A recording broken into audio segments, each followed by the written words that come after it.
Vote গণনার 48 ঘন্টা আগে সুপ্রিম কোর্টে বড় ধাক্কা খেল তৃণমূল। এই রায় কি গণনার আগেই তৃণমূলের কফিনে শেষ পেরেকটা পুঁতে দেওয়া হলো? রাজ্য সরকারি কর্মীদের সরিয়ে শুধুমাত্র কেন্দ্র সরকারি কর্মীদের কেন বসানো হলো গণনার টেবিলে? কোর্টের এই রায়ের আড়ালে কি কোনো বড় ষড়যন্ত্র করছে বিজেপি? এইভাবেই কেন্দ্রীয় শক্তি ব্যবহার করে রাজ্যের ক্ষমতা কেড়ে নেওয়ার চেষ্টা নয় তো? গণনা কেন্দ্রে কেন্দ্রীয় কর্মীদের দাপটে মানুষের জনমত চাপা পড়ে যাবে না তো?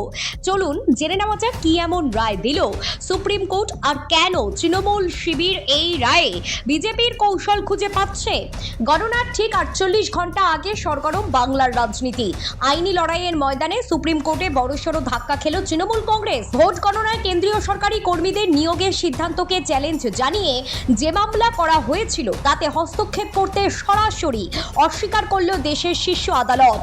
বিচারপতি পি.এস. নরসিংহ এবং বিচারপতি জয়মাল্য বাগচির ডিভিশন বেঞ্চ স্পষ্ট জানিয়ে দিয়েছে, সরকারি কর্মচারী মানেই তিনি সরকারি কর্মচারী, তা তিনি রাজ্যের হন বা কেন্দ্রের। এই একটি পর্যবেক্ষণের ফলেই গণনার কাজে কেন্দ্রীয় বাহিনীর পাশাপাশি কেন্দ্রীয় কর্মীদের দাপট এখন সময়ের অপেক্ষা। কিন্তু এই আইনি লড়াইয়ের গভীরে কি অন্য কোনো রাজনৈতিক সমীকরণ কাজ করছে, নাকি বিচার ব্যবস্থাকে ব্যবহার করে রাজ্যের শাসক দলকে কোণঠাসা করার চেষ্টা চলছে? ঘটনার সূত্রপাত নির্বাচন কমিশনের একটি সার্কুলার নিয়ে, যেখানে গণনা কাজে কেন্দ্রীয় সরকারি কর্মীদের প্রাধান্য দেওয়ার কথা বলা হয়েছিল।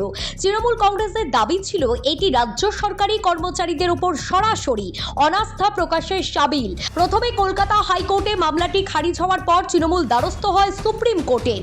শনিবার ছুটির দিন হওয়া সত্ত্বেও বিশেষ শুনানির আয়োজন করে ভ্যাকেশন বেঞ্চ। আদালত পর্যবেক্ষণে জানায়, নির্বাচন কমিশন যদি মনে করে একটি টেবিলের 2 কর্মীকেই কেন্দ্রীয় সরকারি কর্মচারী হিসেবে নিয়োগ করবে, তবে তাতে কোনো আইনি বা নির্বাচনী নিয়ম ভঙ্গ হয় না। কমিশনের আইনজীবী পাল্টা যুক্তি দেন যে গণনার চূড়ান্ত ক্ষমতা থাকে রিটার্নিং অফিসারের হাতে, যিনি মূলত রাজ্য ক্যাডারেরই আধিকারিক। ফলে পক্ষপাতিত্বের অভিযোগ একেবারেই ধোপে টেকে না তৃণমূলের পক্ষে প্রবীণ আইনজীবী কপিল সিব্বল আদালতে বেশ কিছু গুরুত্বপূর্ণ প্রশ্ন তোলেন। তিনি জানতে চান, কেন কোনো সুনির্দিষ্ট তথ্য বা অভিযোগ ছাড়াই রাজ্য সরকারি কর্মীদের সরিয়ে কেন্দ্রীয় প্রতিনিধিদের আনার কথা বলা হচ্ছে? সিইও কেন আগেভাগে এই সিদ্ধান্তের কথা জানালেন না? সিব্বলের যুক্তি অনুযায়ী রাজ্য প্রশাসনের কর্মীদের ওপর এই সম্ভাব্য অনিয়মের আশঙ্কা আসলে একটি নির্দিষ্ট রাজনৈতিক বার্তাকেই শক্তিশালী করে। তবে আদালত এই আশঙ্কাকে ভিত্তিহীন বলে উড়িয়ে দিয়েছে। বিচারপতিদের মতে প্রতি টেবিলে রাজনৈতিক দলগুলোর কাউন্টিং এজেন্টরা উপস্থিত থাকেন, ফলে কারচুপি করা প্রায় অসম্ভব। কিন্তু এখানে প্রশ্ন থেকেই যায়, যেখানে রাজ্য প্রশাসন ভোট পরিচালনা করে সেখানে গণনার সময় কেন্দ্রীয় কর্মীদের ওপর অতি নির্ভরতা কি ফেডারেল কাঠামোর ওপর এক ধরনের প্রচ্ছন্ন চাপ? রাজনৈতিক মহলের একটি বড় অংশ মনে করছে এই আইনি লড়াই আদতে এক গভীর মনস্তাত্ত্বিক যুদ্ধের আশঙ্কা। শাসক দল তৃণমূলের অভিযোগ, বিজেপি কেন্দ্রীয় সংস্থা এবং বিচার ব্যবস্থার বিভিন্ন স্তরকে ব্যবহার করে তৃণমূলকে প্রশাসনিকভাবে পঙ্গু করার চেষ্টা করছে। কেন্দ্রীয় কর্মীদের নিয়োগের এই জেদকে তারা দেখছে রাজ্যের অধিকারের ওপর হস্তক্ষেপ হিসেবে। অন্যদিকে আদালতের এই রায় নির্বাচন কমিশনের প্রশাসনিক স্বাধীনতাকে আরও সুগম করল। আদালতের স্পষ্ট বার্তা, ব্যক্তির পরিচয় কেন্দ্রীয় বা রাজ্য সরকারি কর্মী, তার চেয়ে বড় পরিচয় তিনি একজন সরকারি সেবক। কিন্তু মাঠের রাজনীতি বলছে অন্য কথা।